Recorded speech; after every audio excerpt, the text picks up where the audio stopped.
नमस्कार। Corona update सम्बन्धी विशेष कार्यक्रममा यहाँलाई हार्दिक स्वागत छ। म प्रकाश करेप। कोरोना संक्रमण नेपालमा फैलिँदै जाँदाखेरि यसले थप नयाँ रूप लिएको छ र मृत्युको संख्या चाहिँ झन्झन बढिरहेको छ। यसले अलिकति चिन्तित पनि बनाइरहेको छ।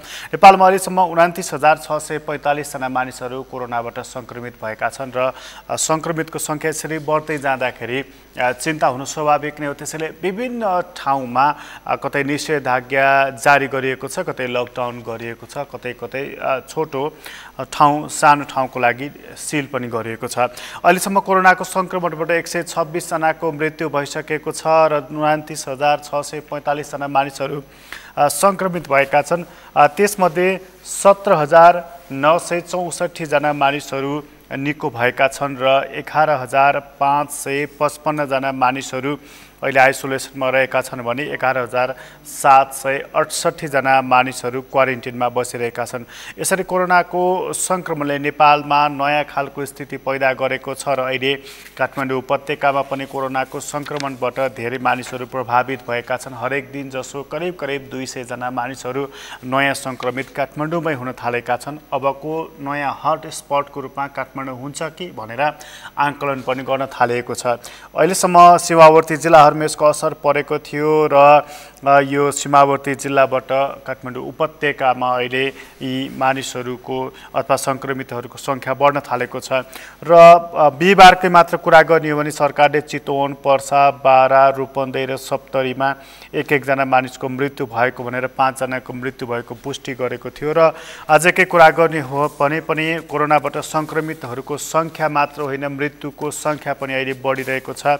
र यो संक्रमितको संख्याको कुरा गर्दा पाटन अस्पतालमै पनि मृत्यु भएको भनेर त्यहाँमा आजै मात्र पनि नयाँ विज्ञप्ति जारी गरेको छ। कोरोनाको संक्रमणबाट एकजना 30 वर्षीय युवकको मृत्यु भएको छ। त्यसैगरी अर्का एकजना 46 वर्षीय व्यक्ति जो सर्लाही जिल्ला मलौङा निवासी हुन्, उनको पनि मृत्यु भएको छ पाटन अस्पतालमा उपचारकै क्रममा।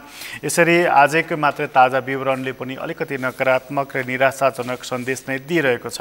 यस्तो अवस्थामा कोरोनाको संक्रमण नियन्त्रण गर्नको लागि देशव्यापी रूपमा कस्ता कदमहरू चालिएका छन् र ती कदमहरू कति प्रभावकारी छन्, हामी त्यतातर्फ लाग्नेछौँ। र हामी सुरुवातमा यो बुझ्ने क्रममा हामी एकछिन सङ्खुवा सभातर्फ लाग्नेछौँ। सङ्खुवा सभामा हाम्रा सहकर्मी हुनुहुन्छ खेवाहाङ मेवाहाङ। त्यहाँ सङ्क्रमणको लागि नियन्त्रण गर्नको लागि भनेर उपचार र त्यसको लागि आवश्यक पर्ने सामग्रीहरू जुन व्यवस्थापन गरिएको थियो त्यो पनि चोरी भएको खबर प्राप्त भएको छ। वास्तविकता के हो त्यो बुझ्नेछौँ।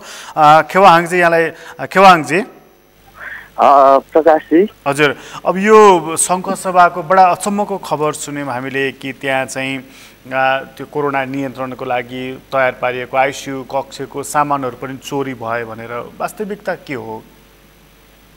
सङ्खुवा सभामा गत मङ्गलबार 3 जनामा कोरोना संक्रमण पुष्टि भएको थियो।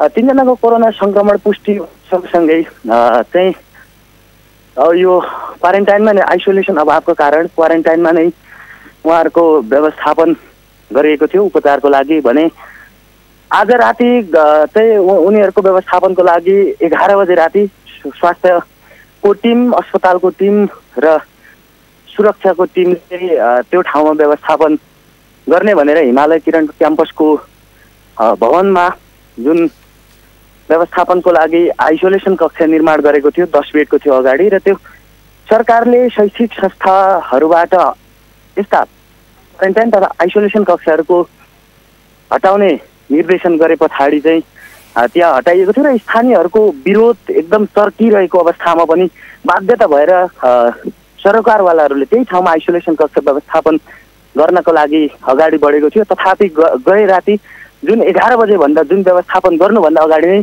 तोडफोड भएर हिमालय क्याम्पसको जुन भवन नै तोडफोड भएर त्यो ठाउँमा चाहिँ भएका आइसोलेसनमा हुनुपर्ने सामग्रीहरू चाहिँ चोरी भएको हामीलाई जानकारी प्राप्त भएको छ। म रिपोर्टिङकै क्रममा रिपोर्टिङमा पुगेर नै फर्किने क्रममा छु यति बेला। त्यो ठाउँमा हेर्दाखेरि साँच्चै एउटा मानवीय रूपमा नै त्यति धेरै एउटा असर पर्ने अप्ठ्यारो खालको क्रियाकलाप भयो।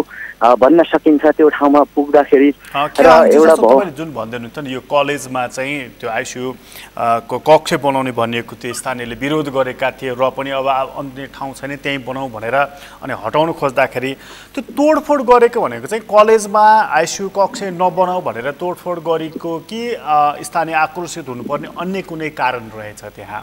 हो हो, यो चाहिँ के हो भन्दाखेरि हिमालयन क्याम्पस जुन त्यसको नजिकै रहेको नयाँ बजार क्षेत्र का स्थानीयहरूले चाहिँ त्यो ठाउँमा आइसोलेसन बनाउनुहुन्न। सरकारले पनि त्यस्तै खालको निर्देशन गरेको छ र प्रशासनमा रहेको सङ्कट कोरोना सङ्क्रमण व्यवस्थापन समितिले केन्द्रले पनि गत 25 गते त्यहाँबाट हटाउने र अर्को ठाउँ व्यवस्थापन गर्ने भन्ने निर्णय गरेको थियो। तथापि पनि पछिल्लो समयमा समस्या भएको कारणले एकदमै धेरै दिन 4 दिनसम्म क्वारेन्टाइनमा नै सङ्क्रमितहरू राख्नु परेको कारणले चाहिँ अन्तिम अवस्थामा त्यो ठाउँमा नै व्यवस्थापन गर्नुपर्छ भनेको थियो र स्थानीयहरूले चाहिँ त्यो ठाउँमा आइसोलेसन हटाइनुपर्छ, किनकि सरकारको पनि र शैक्षिक संस्था पनि भएको हुनाले आइसोलेसन हटाउनुपर्छ भन्ने माग गर्दै स्थानीयहरू आक्रोशित थिए। त्यहाँनिर स्थानीयहरूले विरोध जनाइरहेका थिए। तथापि पनि त्यो बीचबाट पनि आइसोलेसन व्यवस्थापन भएको थियो र त्यो तोडफोड पनि त्यही विषयसँग सम्बन्धित भयो भन्न सकिन्छ। भनेपछि यो क्याम्पसमा चाहिँ आइसोलेसन कक्ष नबनाऊ भन्ने माग थियो र अन्य त विकल्प नभएपछि त्यही बनायो, अन्त्यमा तोडफोड भयो। अनि त्यहाँ जस्तो राखिएको त्यो आइसोलेसन कक्ष अनि त्यसको लागि आइसियुको लागि पनि आवश्यक पर्ने जुन सामग्रीहरू अक्सिजनको सिलिन्डरदेखि लिएर अन्य सामग्रीहरू पनि त्यो पनि हरायो भन्ने खबर आएको छ। तपाईँले त्यहाँ हेर्दाखेरि चाहिँ स्थलगत रूपमा के देख्नुभयो त्यो चाहिँ? हो, एकदमै त्यो ठाउँमा रहेका त्यस्ता स्वास्थ्यसँग सम्बन्धित जुन आइसोलेसनको लागि तयारी अवस्थामा थिए, हिजो त्यो कोरोना सङ्क्रमित 3 जनालाई त्यो ठाउँमा पुर्याउनुभन्दा अगाडि त्यहाँ त्यस्तो अवस्थामा रहेको सामानहरू आज धेरै सामानहरू नभएको र तोडफोड भएर नै त्यो सामान र स्थानीयले चाबी समेत लागेको अवस्थामा फेला परेको हामीलाई अस्पताल स्रोत अनि सुरक्षा स्रोतले पनि जनाएको छ, हामीलाई जानकारी गराएको छ भने साथै त्यो ठाउँमा एउटा त्यस्तो खालको सामग्रीहरू तोडफोड भएको र हराएको अवस्था हो। हामीले त्यहाँ सरसर्ती हेर्दाखेरि पनि जस्तो त्यहाँ तपाईँले हेर्दाखेरि चाहिँ त्यहाँ कति सामान हराएको रहेछ र ती सामानहरू चाहिँ वास्तवमा उपचारको लागि आइसोलेसन कक्षको लागि कति महत्त्वपूर्ण सामानहरू हुन् ती हराएका सामानहरू? आइसोलेसन कक्षको लागि चाहिँ तिनीहरू त्यही सामानहरू हराएको छ। तथापि पनि के हो भन्दाखेरि पहिलाको सामानहरू हराए पनि तुरुन्तै अस्पतालमा भएका सामानहरू लगेर त्यो 3 जनाको लागि व्यवस्थापन गरिसकिएको छ यति बेला। र त्यो व्यवस्थापन जुन पुरानो सामानहरू हराएको र यसमा प्रहरीले अनुसन्धान पनि गरिरहेको अवस्था छ यति बेला चाहिँ। र अत्यावश्यक सामान हराए पनि अस्पतालबाट तुरुन्तै लगेर त्यसको व्यवस्थापन गरिसकिएको पनि। अनि अहिले चाहिँ जस्तो अब यो हिमालयन क्याम्पसको तपाईँले जुन भन्नुभयो नि त्यही ठाउँमै आइसोलेसन बनाएको थियो, अब त्यहाँ तोडफोड भइसकेपछि अब आइसोलेसन कहाँ बनाइनेछ? त्यही क्याम्पसमै फेरि आइसोलेसन बनाइनेछ कि अर्को कुनै ठाउँमा? हो, त्यही क्याम्पसमा अहिले आइसोलेसन सञ्चालन भइरहेको छ। तोडफोड आइसोलेसन स्थापना गरिएको तर बिरामीहरू राख्ने भने पछाडि चाहिँ तोडफोड भएको बुझ्न सकिन्छ। जुन बिरामीहरू चाहिँ राख्नको लागि चाहिँ स्थानीयले विरोध जनाए पछाडि बाध्यताले सुरक्षा प्रशासनबाट पनि दबावका साथ त्यहाँ बिरामी राख्नुपर्ने अवस्था भए पछाडि त्यस्तो बिरामी पुग्नुभन्दा अगाडि नै त्यो तोडफोड भइसकेको थियो र अहिले बिरामी पुर्याइयो र सामान पनि लगियो अस्पतालबाट अनि स्वास्थ्यकर्मी सुरक्षाकर्मी लगायतको टिमले अहिले त्यही ठाउँमा आइसोलेसन व्यवस्थापन भइरहेको छ। आज राति 11 बजेदेखि अहिलेसम्मको अवस्था।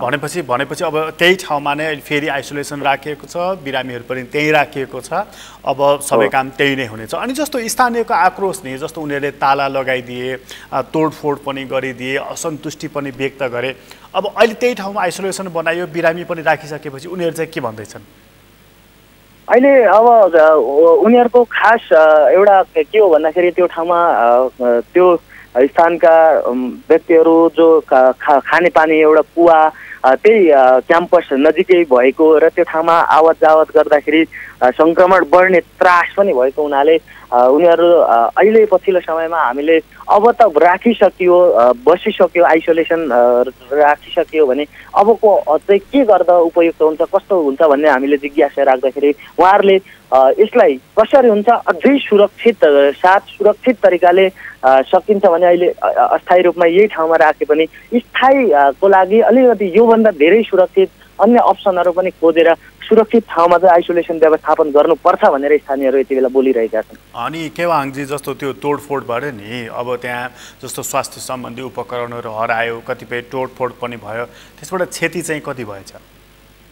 त्योबाट क्षति अस्पताल स्रोतले जनाएअनुसार 15 लाख अराउन्डको क्षति भएको भनेको छ अस्पतालले। त्यही सामग्रीहरू जुन हरायो, फुट्यो, बिग्रियो, ती सामानहरू 15 लाखको चाहिँ क्षति भएको भन्ने अस्पताल स्रोतले जनाएको छ। अब यो क्षति भयो, क्षतिको पूर्ति चाहिँ अब जस्तो प्रहरीले त्यहाँ अनुसन्धान गर्छ, कसले चोरेको अथवा कसले फुटाएको भन्ने कुरा उसले त्यो गर्छ। अनि त्यसपछि त एउटा ढङ्गले अगाडि बढ्ला। अहिले चाहिँ त्यहाँ सङ्क्रमणको हिसाबले चाहिँ सङ्खुवा सभामा कस्तो छ? सङ्क्रमणको हिसाबमा सङ्खुवा सभामा पछिल्लो समयमा 3 जनामा कोरोना भाइरस सङ्क्रमण देखिसके पछाडि त्यस पछाडि जिल्ला नै लकडाउनको अवस्थामा छ। जुन लकडाउन भइसके पछाडि लकडाउनको बिचमा सङ्क्रमण त्यत्रो धेरै छैन। योभन्दा अगाडि 5 जना सङ्क्रमण भइसकेर उनीहरूको उपचारपछि घर फर्किसकेका छन्। पछिल्लो समयमा जिल्लामा नै पछिल्लो समयमा विराटनगरबाट आएका 1 प्रहरी कर्मचारी अनि 2 जना वैदेशिक रोजगारबाट आएका 2 चाहिँ क्वारेन्टाइनमा थिए।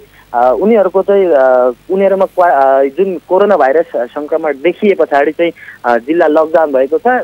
सामान्यतया जिल्ला अहिले सामान्य अवस्था नै भन्दा फरक नपर्ला। यो 3 जना जो मानिसमा सङ्क्रमण देखियो नि, यो 3 जना चाहिँ जस्तो उनीहरू सङ्खुवा सभा निवासी, उनीहरू त्यहाँबाट अन्यत्र कहीँ गएका थिएनन् कि अन्य बाहिरबाट आएका मानिसहरू मार्फत सरेको हो? त्यो उनीहरू बाहिरैबाट आएका हुन्। खास वैदेशिक रोजगारका लागि साउदी अरेबियाबाट 2 जना आएका थिए। उनीहरूलाई पिलुवा क्वारेन्टाइनमा राखिएका थिए र उनीहरूको स्वाब सङ्कलन गरेर स्वाब परीक्षण गर्दाखेरि कोरोना भाइरस पोजिटिभ देखिएको हो। र 1 जना प्रहरी विराटनगरदेखि सरुवा भएर विराटनगरबाट यहाँनिर जिल्ला प्रहरी कार्यालयमा आएर जिल्ला प्रहरी कार्यालयकै क्वारेन्टाइनमा भएको र उहाँको स्वाब परीक्षण गरे पछाडि चाहिँ त्यसको नतिजा चाहिँ पोजिटिभ आएको। र उनीहरू अब जस्तो त्यहाँ आएर अब जस्तो साउदी अरेबियाबाट आएका व्यक्तिहरू त क्वारेन्टिनमा बसे, विराटनगरबाट आएका जुन सुरक्षाकर्मी हुन् उनी त पक्कै पनि ब्यारेकमा बसे होलान्, उनी मार्फत अरूलाई पनि सङ्क्रमण भयो कि?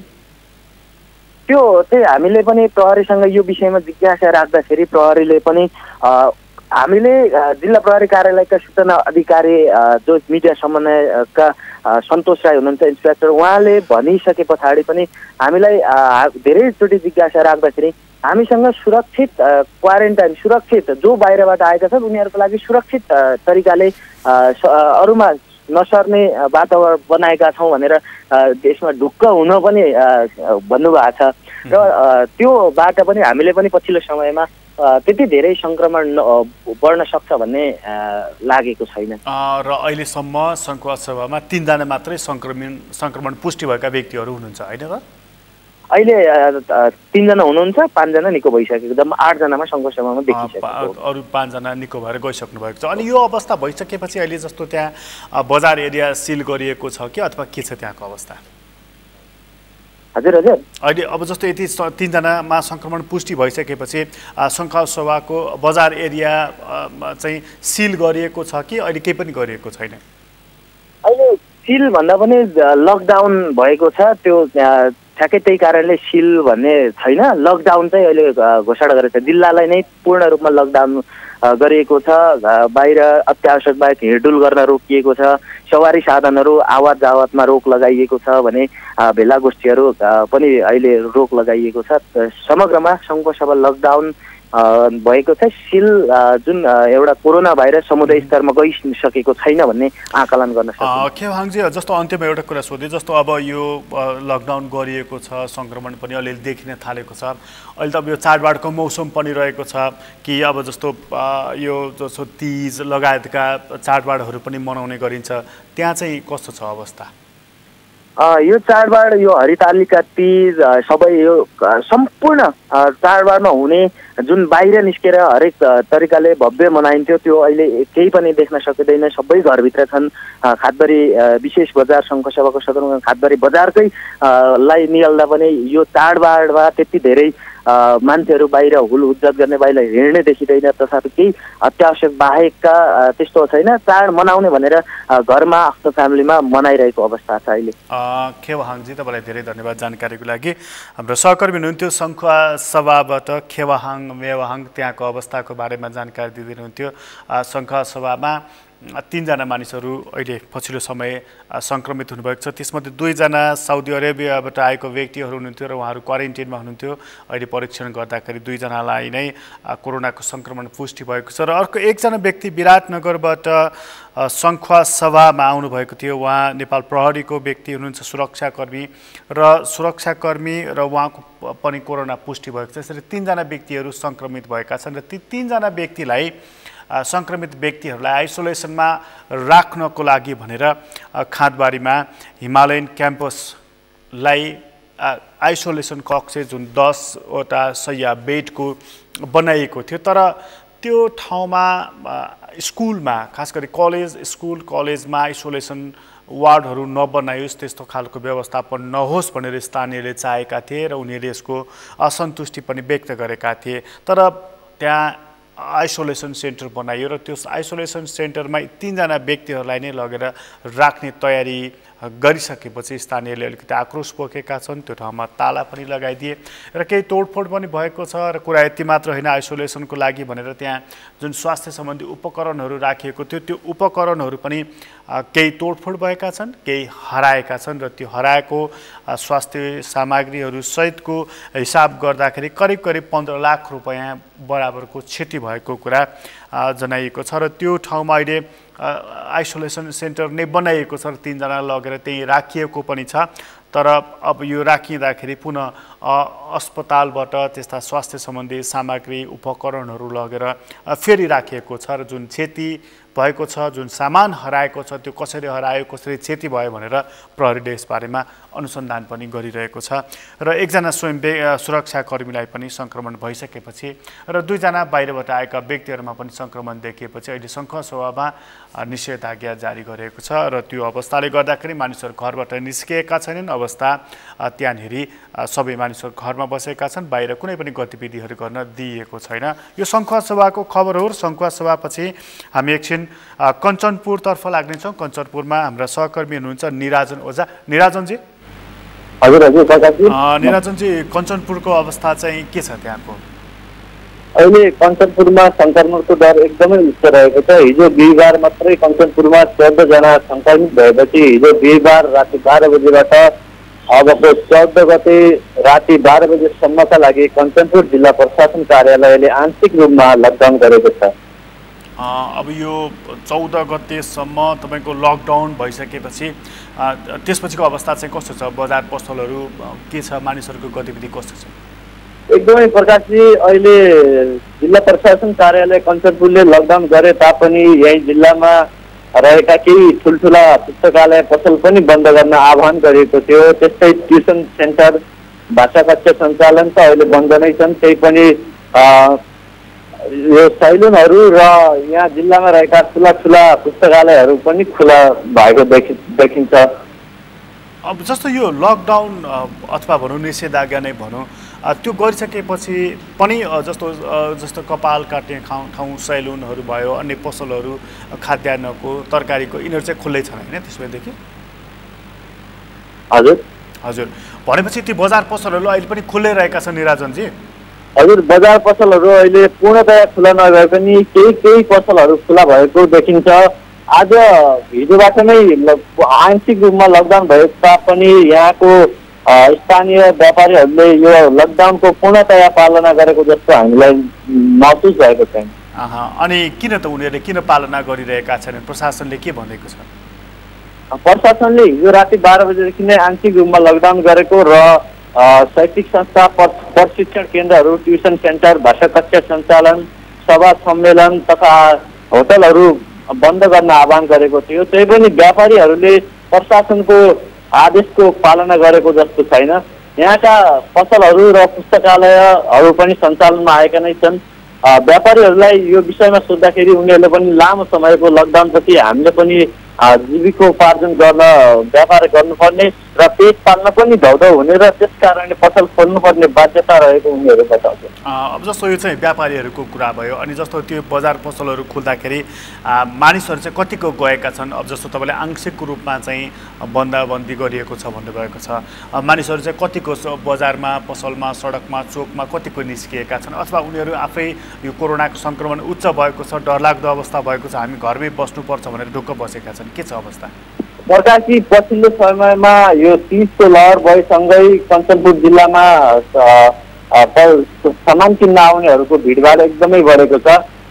ल अब पश्चिमेलीहरूको एकदमै महत्त्वपूर्ण चाडपर्व गौरा पर्व पनि नजिक आएकोले उनीहरूले सपिङ गर्नुपर्ने उनीहरूको पनि बाध्यता छ। त्यही पनि केही हदमा भए पनि मास्कको प्रयोग गरेर पनि पसलमा केही दूरी अप्नाएर व्यापार गरिरहेको हामी देख्छौँ। र बैंक तथा वित्तीय संस्थाको बारेमा कुरा गर्नुपर्ने हो भने न्यूनतम कर्मचारी उपस्थित गराएर अहिले बैंक तथा वित्तीय संस्थाहरूले पनि काम गरिरहेका छन्। भनेपछि अहिले त्यहाँ कञ्चनपुरको अवस्था हेर्दाखेरि चाहिँ गौरा पर्व आइसकेको छ, त्यसकारण त्यो पर्व मनाउनको लागि भनेर मानिसहरू अलिकति बजारमा गएर सामान खरिद गरिरहेका छन्, भनेको भिडभाडपूर्ण नै अवस्था देखिन्छ। भिडभाड त एकदमै प्रकाश, यो हामीलाई यो देख्दाखेरि यो लकडाउन जस्तो लाग्दैन। पूर्ण बन्द पनि छैन, जोर बिजोर प्रणाली मार्फत गाडी सञ्चालन गर्ने प्रशासनको आदेश थियो, त्यो आदेशलाई पनि यहाँ पूर्ण रूपमा पालना गरिएको छैन। यहाँ मनोमानी हिसाबले गाडी चलिरहेका छन्। साना टेम्पोदेखि लगायत ठुल्ठुला मिनी ट्रकसम्म पनि कञ्चनपुरमा अहिले चलिरहेका छन्।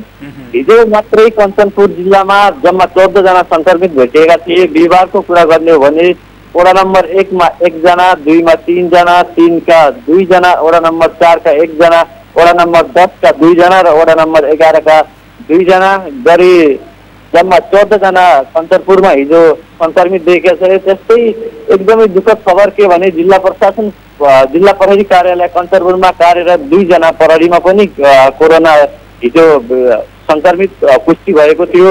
यो अवस्थालाई हेर्ने भने जिल्लामा पूर्णतया बन्द हुनुपर्ने हो, लकडाउनको अवज्ञा स्थानीयहरूले पनि नगरिदिने हो भने एकदमै सङ्क्रमितबाट हामी बच्ने थियौँ। यस्तै अवस्था हो भने प्रकाशजी, यहाँ कञ्चनपुरको यो अवस्था बढ्दै जाने हो भने अब कोरोनाको हटस्पोट नै कञ्चनपुर बन्ने जस्तो देखिन्छ। अनि जस्तो यो अहिले सङ्क्रमण बढेको छ, तपाईँले जुन बिहिबारकै कुरा गर्नुभयो, त्यहाँ 14 जना थप नयाँ सङ्क्रमितहरू देखिए, सुरक्षाकर्मीहरू पनि सङ्क्रमित देखिए भनेर। अब यो सङ्क्रमण चाहिँ कसरी फैलिएको रहेछ त्यहाँ? जस्तो भारतबाट आएका मानिसहरू मार्फत अथवा अन्य देशहरूबाट आएका मान्छेहरू मार्फत कि त्यही समुदायमा नै यो रोगको सङ्क्रमण फैलिएको? के अध्ययन अनुसन्धानले के देखाएको छ त्यहाँ? सुरुको अवस्थामा हेर्यो भने पहिलो लकडाउन अघि नै जेतपुर नगरपालिकाका एक व्यक्तिमा कोरोना भेटिएको थियो। त्यसपछि एकदमै कञ्चनपुरमा न्यून भेटिने क्रम एकदमै न्यून थियो र अब त कञ्चनपुरमा भेटिएकै अब त कोरोनावाला भेटिँदैन भन्ने जस्तो अवस्था देखिएको थियो। तर पछिल्लो चरणमा आएर हेर्ने भने भीमदत्त नगरपालिका वडा नम्बर 16 का 1 जना जुन भारतको बेङ्गलोरबाट आएर आफ्नो घरमा बसिरहेका थिए, होम क्वारेन्टाइनमा बसिरहेका थिए, ती व्यक्तिले पनि होम क्वारेन्टाइनको अवज्ञा गर्दै स्थानीय पसलहरूमा जाने, त्यहाँ भड्डीहरूमा जाने यस्तो कार्यले गर्दा अहिले कञ्चनपुरमा त्यही व्यक्तिबाट धेरै एकअर्कामा सरेकी भन्ने डर सबैमा फैलिएको छ। र अब त्यसो भनेदेखि त त्यो समुदायमा पनि फैलिएको हो भने त परीक्षण पनि त्यही स्तरमा गर्नुपर्ने हुन्छ। तपाईँले भनिहाल्नुभयो भिडभाड अझै छ, मानिसहरू त झन् मजाले हिँडेका छन्, पसलहरू पनि खोलेका छन्, सवारी साधन पनि त्यसै गरी चलाएको छ, नियम कानुनको पालना गरिएको छैन भनेर। त्यसो हो भने त सङ्क्रमण झन् फैलिन सक्छ नि। प्रशासनले किन कडाइ नगरेको, उनीहरू के भन्दछन् यसबारेमा? प्रशासनको आदेश अवज्ञा गर्नेहरूलाई पनि कडाभन्दा कडा कारवाही गरिदिने हो भने अबका दिनमा त केही हदमा कोरोना रोकिन्छ कि जस्तो लाग्छ। जुन भीमदत्त नगरपालिकाले हिजो अस्ति मात्रै PCR मसिन त ल्याएको छ, तर कार्यान्वयन हुन सकेको छैन। PCR मसिनको पनि प्रयोगमा आउन सकेको छैन। अब यो मसिन पनि प्रयोगमा आइदिने हो भने यहाँको एक मात्र अस्पताल महाकाली अञ्चल अस्पतालमा जुन प्रादेशिक अस्पताल भएको छ अहिले, यो अस्पतालले मात्रै कोरोनाको परीक्षण गर्दै आएको छ। जिल्लामा एउटा मात्रै अस्पताल भएको र एकदमै बिरामीको उच्च भेटिने क्रम भएकाले अहिले प्रशिक्षणको मात्रा पनि अहिले हेर्ने भने यो न्यून हो। भनेपछि स्थिति अलिकति त्यहाँको अलिक फरक खालको देखिएको छ। निराजन चाहिँ तपाईँलाई धेरै धन्यवाद जानकारीको लागि। सहकर्मी निराजन ओझा हुनुहुन्थ्यो कञ्चनपुरबाट र कञ्चनपुरको अवस्थाको बारेमा उहाँले जानकारी गराउँदै हुनुहुन्थ्यो। बिहिबार त्यहाँ 14 जना थप नयाँ सङ्क्रमितहरू देखा परे र त्यो सङ्क्रमितहरू देखा परिसकेपछि त्यहाँ आंशिक रूपमा जस्तो जोर बिजोर प्रणाली लागू गरिएको छ सवारी साधनको लागि, तर पालना भएको छैन। बजार पसलहरूलाई अलिकति कम खोल्न भनिएको छ, सार्वजनिक सभा समारोहहरू नगर्नु भनिएको छ, तर नजिक आइसकेको छ यो गौरा पर्व, खास गरी सुदूरपश्चिमाई पर्व निकै उत्साहका साथ मनाउने गरिन्छ र त्यो गौरा पर्वको तयारीमा मानिसहरू लागेको देखिन्छ। बजार पसलमा निकै धेरै भिडभाड भएको कुरा हाम्रा साथीले जानकारी दिइदिनुहुन्छ र यो भिडभाडले गर्दाखेरि सङ्क्रमण झन् फैलने हो कि यो डर पनि पैदा भइरहेको छ। र यो 14 जना सङ्क्रमित जुन भएका छन् हिजो, त्यो सङ्क्रमितहरूको सङ्ख्या एकै ठाउँमा होइन, फरक फरक वडाहरूमा देखिएको छ र सुरक्षाकर्मी 2 जनामा पनि सङ्क्रमण देखा परेको छ। र यो सङ्क्रमण अलि अगाडिसम्मको कुरा गर्ने भने पुरै नियन्त्रणको दिशामा थियो कञ्चनपुरमा, तर अहिले फेरि यो फैलिएर आएको छ र अहिले जसरी फैलिएको छ यसले एउटा ठुलो रूप लिन्छ कि भन्ने डर र त्रास पनि देखिएको छ, तर पालना पनि गरिएको छैन। व्यक्तिगत दूरी पालना गर्ने कुरा, मास्क लगाउने कुरा, भिडभाडमा नजाने कुरा, यस्ता खालका कुराहरू पनि पालना भएका छैनन्। यसले हामीलाई कहाँ पुर्याउँछ यो कुरालाई हामीले ध्यान दिनुपर्दछ। र व्यापारीहरूको कुरा हाम्रा साथीले भनिदिनुहुन्थ्यो कि अहिले हामी बडा सङ्कटमा छौँ र यति बेला व्यापार नगरे कहिले गर्ने भन्ने मनसा आएको व्यक्तिहरू उहाँहरूको जुन आइरहेको छ। व्यापार त हामी तब गरौँला जब हामी स्वस्थ रहँला या जीवित रहँला, यो प्रश्नलाई ध्यान दिन जरुरी रहेको छ। किनभने हामी नै स्वस्थ रहेनौँ र हामी नै जीवित रहेनौँ भनेदेखि त्यसपछि व्यापारको, पैसाको, सम्पत्तिको के मतलब हुन्छ, यो कुरालाई पनि ध्यान दिनुपर्छ। हामीले व्यापार गर्नुपर्छ आफू स्वस्थ रहेर, आफू जीवित रहेर, समाजलाई स्वस्थ राखेर, यो कुरालाई हामीले ध्यान दिनुपर्दछ। र जसरी त्यहाँ गौरा पर्व मनाउने प्रसङ्ग कुरा चलिरहेको छ, जस्तो कञ्चनपुरको कुरा हो र यता कैलालीमा गौरा पर्वलाई नै लक्षित गरेर त्यहाँ निषेधाज्ञा जारी गरिएको छ, तर कञ्चनपुरमा यो कुरा गरिएको छैन। आंशिक रूपमा मात्र यो निषेधाज्ञा जारी गरिएको छ, जसले गर्दाखेरि मानिसहरू फोकाफाल हिँडेको देखिएको छ। यो तथ्यलाई हामीले भुल्न हुँदैन। यो कञ्चनपुरको कुरा हो। कञ्चनपुरपछि हामी एकछिन नवलपरासीतर्फ लाग्नेछौँ। नवलपरासीमा सहकर्मी रामकुमार श्रेष्ठ हुनुहुन्छ। रामकुमारजी, हजुर रामकुमारजी। हजुर प्रकाशजी। रामकुमारजी, के छ नवलपरासीको अवस्था के छ? प्रकाशजी, अब यो नवलपरासीको कुरा गर्नुपर्दा अहिले क्वारेन्टाइनमा बसेकाहरू, जो बाहिरबाट आएकाहरूको सङ्क्रमण दर घटेको छ, खासै सङ्क्रमण देखिँदैन भने यो स्थानीय जो यही बसोबास गरिरहेका, जो जिल्लाबाट बाहिर नगएका, खासै घुलमिल नगरेका अथवा यहीँभित्र कार्यरत कर्मचारी, पत्रकार, यस्ताहरूलाई बढी सङ्क्रमण देखिन थालेको छ। आज पनि नवलपुरमा नवलपरासीको कुरा गर्नुपर्दा 2 जना सङ्क्रमित थप भएको छ, जसमध्ये एकजना गैँडाकोट नगरपालिकाका छन् पुरुष भने, एकजना काउसुदी नगरपालिकाका पुरुष रहेका छन्। काउसुदी नगरपालिकामा आज देखिएको काउसुदी नगरपालिका निवासी 40 वर्षीय पुरुष, जो एकजना व्यापारी पनि हुनुहुन्छ, एउटा पसल रहेको, उहाँ चाहिँ केही दिन अगाडिदेखि नजिकैको जिल्ला अस्पतालमा ज्वरो आएका कारण औषधि लिन आउने र घर फर्कने गरिराख्नु भएको भन्ने सुन्न आएको, र पछि अलि बढी उच्च ज्वरो आएपछि 2-3 दिन अगाडि अस्पतालमा भर्ना भएपछि उहाँको स्वाब परीक्षण गर्दा अहिले पोजिटिभ आएको खुल्न आएको छ। जिल्ला अस्पताल मध्यबिन्दु जिल्ला अस्पतालमा उपचाररत रहेको अवस्थामा उहाँको स्वाब सङ्कलन गरेर परीक्षणको लागि पठाइएको थियो भरतपुरमा, र उहाँको रिपोर्ट पोजिटिभ आएपछि अहिले जिल्ला अस्पताललाई के गर्ने भनेर विषयमा छलफल चलिरहेको छ। केही बेर अगाडि हामीले अस्पतालका अध्यक्ष डाक्टर गोपाल थापासँग हामीले कुराकानी गरेका थियौँ। उहाँले के भन्नुभएको थियो नि, अब अहिले तत्कालै भर्ना सेवा बन्द गरिएको छ र ओपिडी र भर्ना सेवा मात्र बन्द गरेर इमर्जेन्सी चलाउने अथवा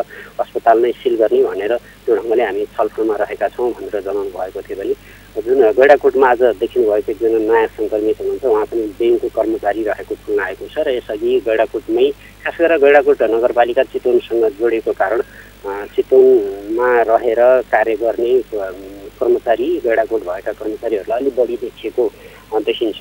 केही दिन अगाडि एकजना सुरक्षाकर्मी स्वास्थ्यकर्मी चितवनमा काम गर्न जाने 2 जना मजदुर लगायतका लाई पनि देखिएको थियो भने हिजो मात्रै थप 3 जनामा गैंडाकोटकै 3 जनामा समुदायमा रहेकामा संक्रमण देखिएको थियो। अहिले यसरी हेर्दा नवलपुर पूर्वी नवलपरासी जुन नवलपुर जिल्ला भन्छौँ हामी, यहाँ चाहिँ अहिले क्वारेन्टाइनमा रहेका भन्दा पनि समुदायबाट संक्रमण फैलेकाहरू बढी देखिएको छ।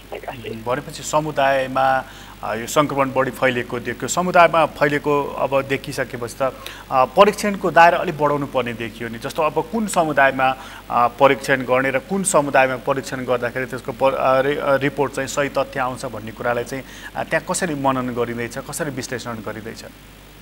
के देखिन्छ भने जस्तो सुरुमा क्वारेन्टाइनको लगभग सकिने अवस्था आइसकेपछि पत्रकार जो अलि भिडभाडमा जाने पत्रकार, सुरक्षाकर्मी, त्यस्तै गरी ब्याङ्कका कर्मचारी, सरकारी कार्यालयका कर्मचारी लगायत सुरक्षाकर्मी सबैको आलो पालो गरेर परीक्षण गर्ने क्रममा जस्तो काउसदी नगरपालिकामा एकजना पत्रकारमा संक्रमण देखिएपछि उहाँसँग सम्पर्कमा आएका अन्य 300-400 जनाको स्वाब परीक्षण गर्दा थप उहाँको परिवार लगायत अन्य पत्रकार र सँगसँगै त्यहाँ वरिपरि रहेका व्यापारी सहित गरेर करिब 8 जनामा संक्रमण देखियो।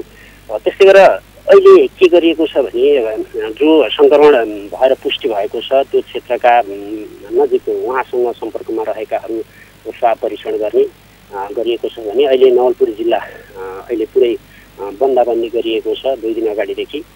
त्यस्तै गरी पश्चिम नवलपरासीमा पनि एकजनाको मृत्यु समेत भइसकेको अवस्थामा पश्चिम नवलपरासीमा पनि विगत 6 दिनदेखि बन्दाबन्दीको अवस्था छ भने पूर्वी नवलपरासीमा हिजो एउटा के घटनासम्म भयो भने एकजना पत्रकार जो संक्रमित भएका थिए उहाँका परिवार भाडामा बस्दै आउनु भएको थियो र उहाँको दाजु पनि संक्रमण भइसकेपछि उहाँको परिवारलाई घरभित्र बस्न नदिने सम्मको अवस्था आएपछि पछि स्थानीय तहले व्यवस्थापन गर्ने सम्म अवस्था आएको थियो। यसरी समुदायमा अलिकति संक्रमण भयो भनेर अलिकति पुष्टि भइसकेपछि उसको पत्रकार लगायतका केही अग्रम मोर्चामा खसेर काम गर्ने साथीहरूले आफ्नो फेसबुकमा आफ्नो पहिचान खुलाउँदाखेरि त्यो समस्या देखिएको छ। समुदायबाट पनि अलिक तिरस्कृत हुने, केही दिन अगाडि एउटा रेडियोका कर्मचारीमा संक्रमण देखिएपछि त्यो रेडियोमा रहेका अन्य कर्मचारीहरूलाई नजिकका होटेलहरूले खानासम्म नदिने यस्तासम्मको अवस्था देखिएको थियो। र अहिले नवलपुर जिल्लाको कुरा गर्नुपर्दा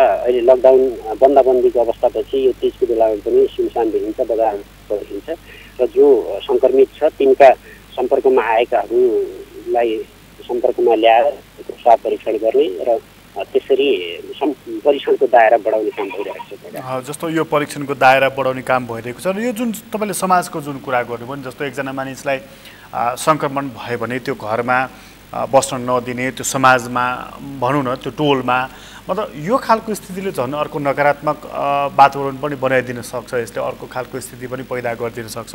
त्यसमा स्थानीय तहले कसरी सहजीकरण गरिरहेको छ?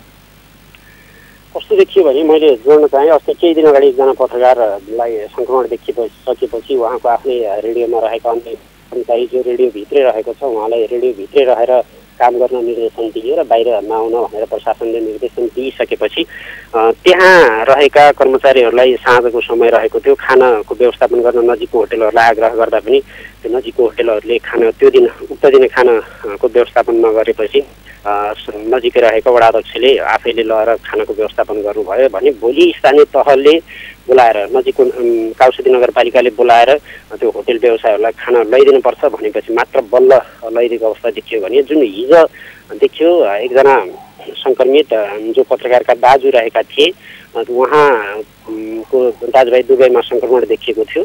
सो त्यो दाजुको परिवारलाई चाहिँ त्यहाँ नजिक घरबेटीले बस्न दिएपछि भाइको घर आएर बस्नुपर्ने अवस्था आयो। पछि स्थानीय तहले समन्वय गरेपछि भाइकै घरको आश्रय दिने काम गर्यो भने के गरिएको छ भने स्थानीय तहहरूले एउटा प्रयास त गरिरहेको छ समुदायमा जुन किसिमको एउटा एकले अर्कालाई तिरस्कार गर्ने जस्तो अलिकति अवहेलना गर्ने जस्तो काम भएको छ त्यसको लागि रोक्नको लागि एउटा प्रयास गरेको छ। तथापि स्थानीय तहले जुन पहल कदमी चाल्नुपर्ने हो त्यो भने देखिँदैन। अब जो संक्रमितका परिवारहरू छन् उनीहरूलाई घरमै बस्नुको लागि व्यवस्थापन गर्ने अथवा नजिकको स्वाब सङ्कलन गरेर रिपोर्ट आउँदासँग क्वारेन्टाइनमा राख्ने त्यो विषयमा पनि अझै टुङ्गोमा पुग्न नसकेको देखिन्छ प्रकाश। अनि रामकुमारजी जस्तो अब यो परीक्षणको कुरा र यो समाजको कुरा तपाईँले गरिहाल्नुभयो, अहिलेसम्मको नि जस्तो चाहिँ निषेधाज्ञा छ, परीक्षणको कुराहरू पनि छ, समाजको कुरा पनि रहेको छ, मानिसले अब त थाहा पाएनन् कोरोनाको बारेमा भन्ने कुरा पनि रहेन, अब त धेरै थाहा पनि पाइसकेका छन्। यतिन्जेल आइसक्दाखेरि नि त्यहाँ चाहिँ जस्तो स्थानीय स्तरमा तपाईँहरूले हेर्दाखेरि अब सबैभन्दा ठुलो चुनौती चाहिँ कोरोनाको लागि नियन्त्रण गर्नको लागि सबैभन्दा ठुलो चुनौती चाहिँ के देखिएको छ त्यहाँ? अब यो नवलपुर जिल्लामा अहिलेसम्म सङ्क्रमितहरू जति देखिए पनि ती सङ्क्रमितहरू अलि गम्भीर प्रकृतिका नदेखिएका कारण त्यति धेरै उपचारमा समस्या देखिँदैन। करिब करिब 300 जनालाई एकैचोटि उपचार थेगेको रगरमा रहेको प्राकृतिक चिकित्सालयमा अहिले 30 जनाको हाराहारीमा सङ्क्रमितहरू मात्रै रहेको अवस्था छ। करिब नवलपुरमा 363 जना सङ्क्रमितको सङ्ख्या पुग्दाखेरि अहिले 30 जनाको हाराहारीमा मात्रै सक्रिय सङ्क्रमित रहेको छ। यसले गर्दाखेरि उच्च ज्वरो आउने अथवा अलि जटिल प्रकृतिको बिरामी नदेखिँदासम्म त्यस्तो समस्या देखिँदैन उपचारको लागि। र अर्को के समस्या देखिन्छ भने अब यहाँ भेन्टिलेटरमा राखेर आइसियुमा राखेर त्यस्तो अलि जटिल प्रकृतिका बिरामीहरू उपचार गर्न पर्यो भने त्यो स्टाफ नभएको कारणले, त्यस्तो प्रकृतिको अस्पतालहरू नभएको कारणले त्यस्तो बिरामीहरू देखियो भने के गर्ने भन्ने कुरा एउटा अलिकति समस्या भने जन्मिएको छ।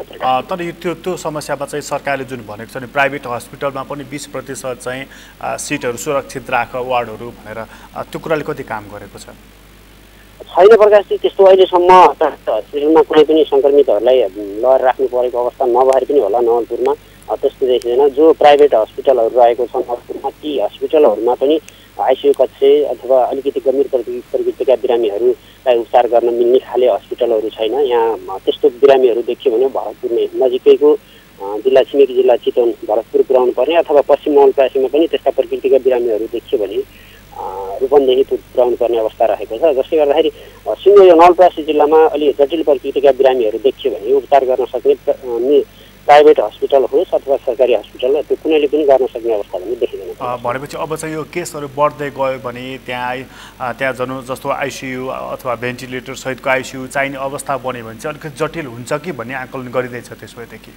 प्रकाशजी त्यस्तो छ। अब यहाँ त्यही जुन रजहरमा रहेको प्राकृतिक चिकित्सालय छ त्यसैमा चाहिँ त्यो भेन्टिलेटर सहितको अनि त्यो उपकरणहरू उपलब्ध गराएर त्यहाँ उपचारको लागि व्यवस्था गर्न त्यस्तो उपकरण उपलब्ध गरायो भने हामी चाहिँ त्यो ढङ्गले तयारी छौँ भनेर हस्पिटलले भनिरहेको छ। तर त्यो यहाँ स्थानीय तहहरूले त्यो खर्च लगायतका कुराहरू रहेका कारणले त्यो अहिले त्यस्तो गर्न सकिसकेको अवस्था छैन। सायद सम्भवतः जटिल प्रकृतिका बिरामीहरू अलि बढ्न थाल्यो भने चाहिँ त्यो विषयमा बल्ल सोच्छ कि भन्ने देखिन्छ। रामकुमारजी तपाईँलाई धेरै धन्यवाद जानकारीको लागि। हाम्रो सहकर्मी हुनुहुन्थ्यो रामकुमार श्रेष्ठ नवलपरासीबाट र यो पूर्वी नवलपरासीको बारेमा उहाँले जानकारी दिँदै हुनुहुन्थ्यो। त्यहाँ सङ्क्रमितहरूको सङ्ख्या त्यति धेरै बढेको छैन यो क्षणमा आएर र अहिले सङ्क्रमितको सङ्ख्या अलिकति नियन्त्रण हुनुमा सायद त्यहाँ अहिले लगाएको निषेधाज्ञाले पनि काम गरेको छ कि त्यो बारेमा थप अध्ययन गर्नुपर्ने हुन्छ। तर अर्को बडा गम्भीर विषय चाहिँ के छ भने जस्तो बाहिरबाट आएका मानिसहरूमा सङ्क्रमणको सङ्ख्या जुन पहिला बढी देखिन्थ्यो अहिले त्यो घटेको छ। तर समुदाय स्तरबाट नै अहिले सङ्क्रमणको सङ्ख्या बढी देखिन थालेको छ। जस्तो सुरक्षाकर्मीहरूमा, सञ्चारकर्मीहरूमा, राजनीतिक कर्मीहरूमा, चिकित्साकर्मीहरूमा जो फ्रन्टलाइनमा खटिएका छन्, जो बढी हिँडडुल गरेका छन्, दौडधुप गरेका छन्, त्यस्ता मानिसहरूमा बढी सङ्क्रमणको सङ्ख्या देखिन थालेको छ। एउटा गम्भीर विषय बनिरहेको छ नवलपरासीमा र त्यो सङ्ख्या बढिरहँदाखेरि यदि यो सङ्ख्या यसै गरी निरन्तर रूपमा बढ्दै गयो भने यसले के गर्ने हो, असर कस्तो पर्न सक्नेछ भन्ने बारेमा अहिले आकलन हुँदैछ। र त्यहाँ यदि गम्भीर प्रकृतिको बिरामीहरू देखा पऱ्यो भने उनीहरूलाई आइसियु भेन्टिलेटर सहितको आइसियु चाहिने हुन्छ, त्यति बेला के गर्ने यो प्रश्न पनि उब्जिएको छ। र अहिले सरकारले जसरी चाहिँ निजी अस्पतालहरूमा पनि कोभिडबाट सङ्क्रमित भएका व्यक्तिहरूलाई उपचारको लागि व्यवस्थापन गर्नु भनेर जुन निर्देशन दिएको छ त्यो कुराले नवलपरासीमा काम गरेको छैन। र त्यो काम नगर्दाखेरि अहिले अब गम्भीर प्रकृतिको उपचार हुँदा जस्तो चितवनको भरतपुरमा उपचारको लागि ल्याउने अथवा रूपन्देहीतर्फ लैजाने यो काम त्यहाँ भइरहेको छ। यो खालको स्थिति अहिले नवलपरासीमा देखिएको छ र नवलपरासीमा अहिले जुन समुदायमा रहेका मानिसहरू जसको ट्राभल हिस्ट्री छैन, त्यही वरिपरि हिँडिरहेका डुलिरहेका मानिसहरूमा सङ्क्रमण हुनु भनेको मतलब समुदायमा फैलिनु हो। र सँगै अर्को महत्त्वपूर्ण कुरा, समाजले हेरी दृष्टिकोणमा पनि अलिकति कमजोरी देखिन थालेको छ। जस्तो एउटा टोलमा कसैलाई कोरोनाको सङ्क्रमण भएको छ भने त्यो मानिससँग कुनै पनि किसिमको व्यवहार नगर्ने, यसमा दूरी कायम राख्नुपर्छ, सङ्क्रमित नहोस् भनेर आफू सुरक्षित रहनुपर्छ, यसमा कुनै शङ्का नै छैन। तर त्यो व्यक्ति, त्यो परिवार अथवा त्यो टोललाई नै बहिष्करणमा राख्ने प्रकारको काम भयो भने यसले निकै ठुलो समस्या पनि ल्याउन सक्दछ। र खास गरी सञ्चारकर्मीहरूले त्यहाँ भोगेको दुःखको बारेमा हाम्रा सहकर्मी रामकुमार श्रेष्ठले जानकारी गराउँदै हुनुहुन्थ्यो। र यो सङ्क्रमण अहिले जसरी बढिरहेको छ, यो सङ्क्रमणकै कारणले अहिले देशका अधिकांश भागमा अहिले निषेधाज्ञा जारी गरिएको छ र यो निषेधाज्ञामा ननिस्कनु, नहिँड्नु, हिँडुल नगर्नु भनिएको छ। र खास गरी यो निषेधाज्ञा यसकारण पनि देशका अधिकांश ठाउँमा लगाइएको छ कि अहिले चाडबाडको मौसम छ। जस्तो चाहिँ पहाडी क्षेत्रमा तीजको मौसम छ, सुदूरपश्चिममा गौरा पर्वको मौसम रहेको छ। यसकारणले पनि बढी भिडभाड होला, मानिसहरू धेरै भिडभाड हुँदाखेरि सङ्क्रमण फैलला भन्ने डरले पनि त्यहाँनिर यस खालका निषेधाज्ञाहरू जारी गरिएको छ। तर मानिसले मानेका छन् कति? यो प्रश्न बडा गम्भीर प्रकृतिको प्रश्न बनेको छ। यदि मानिएन भने सङ्क्रमण फैलन सक्छ र त्यसले निकै ठुलो अप्ठ्यारोपन पनि ल्याइदिन सक्छ र यसमा सचेत हौँ भन्ने हामी आग्रह फेरि पनि गर्न चाहन्छौँ। कोरोना अपडेट सम्बन्धी विशेष कार्यक्रम अहिलेलाई यति नै। कार्यक्रमबाट म प्रकाश गिरीलाई बिदा दिनुहोस्। सगरमाथा टेलिभिजन हेर्दै गर्नुहोला। नमस्कार।